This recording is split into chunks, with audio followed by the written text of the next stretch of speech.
Well, hello, I'm back again with another video to share, and I'm going to go make some more designer postage stamps.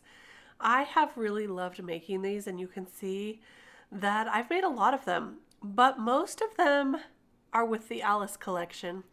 So I thought it was going to be fun today to kind of branch out and go in with some of the magical collection. So I've pulled out some stencils, the mini Shields die, the postage seal and shaker collection, of course. And I'm going to start by cutting all of these mini postage stamps out in white cardstock. And then I'm going to use an ombre inking effect on all of them, just using some different colors. I'm starting out with this dark red, which is the aged mahogany, and I'm using Distress Oxide on this one because I didn't have these colors in Distress ink. But the oxides blend really nicely, and I'm also going to pull in some lumberjack plaid to bring in a little more brightness, some more red to that aged mahogany. And that's going to be our first background.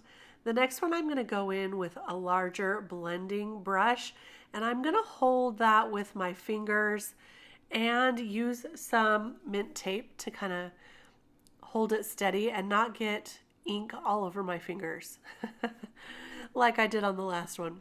So that really works well to just kind of hold it. And then I'm using a couple of colors of Distress ink on this one, Broken China and Faded Jeans. And I'll just ink that through, and that created a nice quick background. For this one, I am using a couple shades of green. I didn't have one of the larger blending brushes for the green family, so I'm just using one of these medium-sized blending brushes. It will take a little bit longer for this one, but I'm just going to work my way through it until I get a nice blend. For this last one, I'm going to come in with some shades of turquoise. So I have peacock feathers, and then I'll blend in some mermaid lagoon for a nice darkness added to it. This is a beautiful blend right here, and I love using these large blending brushes when you want a quick background. So there we go. That looks good, and there's our 4 backgrounds. Now I wanted to bring in some foil. The magical collection seems like it is just asking for foil. So I've chosen the stencils I want to use and the foil I want to use, and I'm going to go in with some transfer gel duo with these stencils. So I'm going to tape down a couple of the backgrounds, and I'm going to stencil them at the same time. I think 2 of them will fit nicely on screen, so you'll see me do these 2. The green one I'm going to use the snakes stencil with, and the dark red mahogany I'm going to use the lightning bolts stencil. And I'll just use some magnets to hold those down, and then also tape them a little bit with some blue tape. I did use some mint tape in the corner of that one so that I could mask it off, because I knew I was going to stamp a postmark there in the corner. So I kind of had planned that ahead, and now I'm going to take the transfer gel duo and spread that over the stencils onto our backgrounds. I'm trying to create a nice thin layer. I could have probably thinned this out a little bit more, but just a nice thin layer, just enough for it to dry and take on that foil. I don't want too thick of a layer because your foil can tend to spread a little once you run it through the machine, and I just didn't really want it to spread too much. So the thinner, the better on this one. So there's our 2 there. I'm going to go wash off my stencils and my glass mat before I do the other 2. And this one I want to use the footprint stencil. I'm just going to move this around a little. I'm not exactly sure how I want this to go, but I think maybe a little bit like this, we'll get 2 different kinds of footprints on there.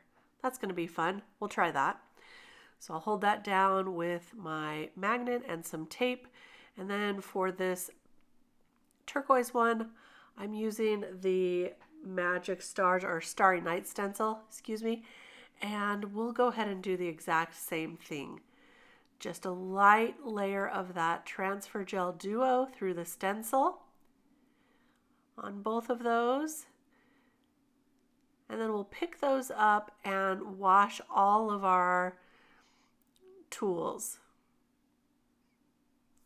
So there we go. That's going to be good right about there. So I'm just going to set all of these aside to dry. And once they dry, the transfer gel duo will turn kind of transparent.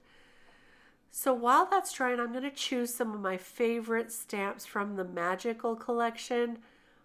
I have quite a few of these stamp sets, so I'm just trying to think which ones I would want to use for this set of postage stamps. I'm going to color most of this off screen, but I did stamp all of these out that I decided to use, and now I'm going to color the skin tones first on all of them, and then I'll go through and finish up the coloring all off screen. This video is kind of a longer video anyway, so I didn't leave much of that coloring in. So once I have those colored, I'm going to take the coordinating dies and cut all of them out. That makes it so fast. The only one I didn't have a die for was that little girl right there that I colored in pink. I don't have a die for that set yet. So I'm going to fussy cut that one out. But the rest of these were nice and fast because I did have the coordinating dies. So now that we're done with that, we can go ahead and foil our backgrounds. I think these are completely dry now. So it's time to cut out some foil to fit right on there. For this one with the snakes, I chose a green, kind of a darker green foil. So I'll just put that on. Now be aware that this duo transfer gel does dry sticky. So it will stick to your foil. You want to be careful that you don't stick the wrong side to it. You want the pretty side up. And I'll get the dark blue for the footprints stencil, put that in there, and I'm going to run that through my mini ink machine while I fold this up. The ink machine I turned to a level 3. On my larger mink, I usually turn it to a level 4, but this one works really well on a level 3, so that's what I usually do. Then I'm just going to kind of soften that up, if you will, with my bone folder before I pull off that foil. I did get a little over foiling on a couple of these. So the way that I clean those up is using my X-Acto knife. So I'll just take that X-Acto knife and kind of whisk away that extra foil there, clean that up just a touch. And there you go. I also foiled these two. So let's pull off that foil, and that one looks pretty good. Look at that.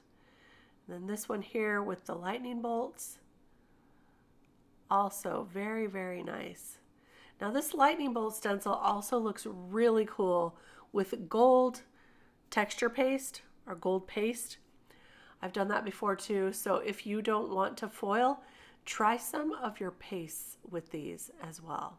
Now we can start laying out our ideas for these magical postage stamps. And I'm just going to test it out at first, and then we'll start stamping and adding some more details to these. But this is kind of my general idea. So let's start with our owl stamp. In this stamp set, there are some stamps that say owl post or owl mail, and a couple others. I think there's a special delivery or maybe owl delivery also. So I'm going to use that. And I'm also going to stamp on the airmail stamp set from the postmarks set. I stamped the owl and the post on separate stamp times because I wanted to get them a little closer together. I'm not sure if I was entirely successful at that. I did want them a little closer together, but it's okay. It'll work. Then I'm also stamping the 10 cents in the corner, kind of on an angle. And that will match the angle of the wings on the owl. Now I have a few of these cancellation marks that cut out along with my postage stamp. So I thought I'd use a couple of them on this owl post. It needed a little extra design anyway, So I'm going to glue those down before I add the frame. I love doing this where you can add things off the edge and then just trim the excess. It's just a beautiful finishing touch. And now I'm going to tape together the frame and the center piece.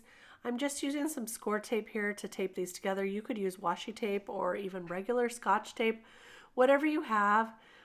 And I just find that it works better when you glue them all together. And then you can put them on a mini card or even a card base, whatever you want. I'm going to pop up this owl with some pop dots and also the little mail. I love this little mail piece here. So there's our very first magical postage stamp. For this next one, I'm going to cut out the postage seal one more time using some black cardstock. And then I've already cut out the shield, the smallest shield, in white, then black, then green. And I'm going to layer those up on top of each other. The white will be the shadow piece, and then the black will be for the main shield, and then the dark green. And then I also cut out one of the little mini snakes out of some silver cardstock. So silver metallic, and I'm going to put that right over the top here. There we go. And now I'm going to put the whole thing together. I did want to stamp one stamp on this one. I decided to use the Forever on the top there. And I'll just stamp that down in black. So now I'm going to glue the black frame onto the white frame, pop up this little character, and then glue down that shield. And that's going to finish our second one. And I do love the foil snakes in the background. I think those turned out pretty cool. So there is our second magical designer postage stamp. For this one, I wasn't loving how it was looking. So I'm going to do a couple things that I probably wouldn't normally do. But for this one, I'm using the Stay Weird stamp that's in this stamp set. I'm going to stamp that on the top just like that. And then I thought could use First Class on here somewhere. So I decided to stamp it down in the bottom left-hand corner, kind of vertical, like this. There we go. And that's just going to re-emphasize how strange this stamp is. The next thing I wanted to do was add a little more footprints. So I am going to stencil the edge of this postage stamp, which is something I have never done before. But the footprints seem to fit almost perfectly on that edge. So I'm going to use some really light gray ink. This is the Lost Shadow, I think. And I'm just going to add a light layer of that gray, and then I'm going to add a little more in the center of this stamp as well, because I thought it needed a little something right here. So I'm just going to add some random disappearing footprints, just like that. Then we'll add our little girl here, popped up with some foam adhesive, and that's going to finish that postage stamp. We're on our last one here. This is the final one, and remember I did mask off that corner on the top right, so there is enough room to put the 50-cent stamp on there. And then I'm also going to stamp out You're the Best Sort from this stamp set. And I'm going to heat emboss that with some clear embossing powder. And the reason I'm heat embossing it is so that when I add my ink, I want to ink blend over this, it's not going to smear it. So I've locked in that ink with some clear embossing powder. Now I can add a little bit of ink over the top, and it's going to match our background. And then I'll just fussy cut out that sentiment. Now we can put all this together. I did cut out a dark red frame, as you can see here, and I'm going to go ahead and glue that on as well. And then I'll pop up the character and the hat. And also, I'm going to fussy cut out You're the Best Sort and pop that up as well. So there's our designer magical postage stamps. I love how they turned out with the foil in the background. This one with the footprints is so strange. It's strange enough that I could love it. And this one with the snakes in the background and that little mini shield, so cool. And our final owl post designer postage stamp. I hope you enjoyed this video. I would love it if you wanted to make some designer postage stamps along with me. You can use anything in your stash. The Magical Collection, the Alice Collection, they're all fun. And if you do, please tag me and tag Missing Stamps, and I would love to see them all. Thanks so much for stopping by today. I'll be back real soon with more cards and more inspiration to share. We'll see you then. Bye-bye.